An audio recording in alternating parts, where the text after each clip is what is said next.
আসসালামু আলাইকুম। ছোট একটা ব্লগ নিয়ে আবার চলে আসলাম। আজকে একটু মার্কেটে যাবো, কিছু কেনার বাকি, সেই জন্য আর কি রাত 9টার দিক বের হয়ে গেছি। প্রথমেই জুতার দোকানে ঢুকছি, কারণ জুতা কিন্তু অনেক সময় লাগে আর আমার জুতা তো পছন্দ হয় না। আর ঈদের রোহানে আমাকে জুতা পরাই দিব, আর কাউকে দেবেন না জুতা পরাইতে, বৈশাই পড়ছে নিচে।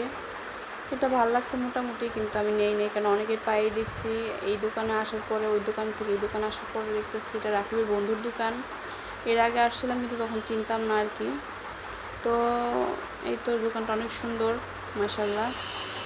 আর এখানে কর্নার এই জুতোটা অনেক পছন্দ হয়েছে, কিন্তু এর আগেও আসলে এই জুতো দেখছো তখন সাইজ ছিল না, কিন্তু এখন সাইজ আনছে নতুন। তো সবাই যার যার মতো জুতা দেখতেছিল। ওর পায়ে এই জুতাটা অনেক সুন্দর মানাইছিল মাশাআল্লাহ। আর রোহানে বলতেছে রেট দিতেছে জুতায়, আমি বলতেছি তুমি নিবাই টাকা কিনা, এটা মেয়েদের জুতা। আর এখানে এটা আমার অনেক পছন্দ হয়ে গেছে, সবারই এটা পছন্দ হয়েছে। আর যেহেতু পিঙ্ক কালার আমার অনেক পছন্দের একটা কালার, সেই জন্য এটাই ভাবছি নিব। এটাও ভালো লাগছে, আবার আরেকটা এটাও ভালো লাগছে মাশাআল্লাহ, এটাও সুন্দর। কিন্তু যেহেতু বাইরে বৃষ্টি কাদায়, সেজন্য এটা নেব না, কারণ সবসময় জুতাটা আমি পরবো নোংরা হয়ে যাবে এটা। আর এখানে আমি আর কর্নার একটু দুষ্টামি করতেছিলাম, কর্নারের জুতোটা অনেক ভালো লাগছে। এই তো আমাকে একটার পর একটা জুতা এনে দেখাইতেছি আর দেখাইতেছি, কিন্তু আমার পায়ে একটাও ভালো লাগতেছে না। কিন্তু আপুর পায়ে যেটাই পরতেছে সেটাই অনেক সুন্দর লাগতেছিল মাশাআল্লাহ, আপুর পাটা অনেক সুন্দর। এই তো আপু যেই জুতাই পরে সেই জুতাই ভালো লাগে। আর আমি শেষ মুহূর্তে এটাই নিচ্ছি, যেহেতু আমি বোরকা বলবো সব ড্রেসের সাথে যেন ভালো লাগে সেই জন্য।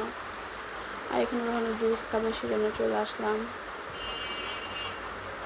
রোহানের অনেক গরম লাগতেছিল, রোহান বলতেছে আমি জুস খাবো, এখনই নিয়ে যাও। তো ওকে জুস নিয়ে খাওয়ানো শেষ। তো আমরা এখন ফুচকা খাবো, সেজন্য ফুচকার দোকানে চলে আসলাম। আর এখানে দেখেন কত সুন্দর সুন্দর খাবার। তো এই তো ফুচকা চলে আসছে, আমি আর রোহান সব খেয়ে ফেলছি। এটা রাকিবের ফুচকা ছিল, কিন্তু আমরাই ওর প্লেট খেয়ে ফেলছি, আমি আর রোহান। তো এই তো কিছুক্ষণ পর আমাদেরটাও চলে আসবে। আর রোহান টক এত পছন্দ করে, দেখেন সব টক ওই খাইছে। এই তো আমাদের গুলো চলে আসছে। আপু বেলপুরি খাবে, আমরা চটপটি খাবো। আমার ফোনে একটু চার্জ নাই, এখন বন্ধ হয়ে যাইব, তো আর কোনো ভিডিও দিতে পারলাম না। এতটুকুই। আমাদের ভিডিওগুলো ভালো লাগলে লাইক কমেন্ট শেয়ার করে দিবেন। আল্লাহ হাফিজ, আসসালামু আলাইকুম।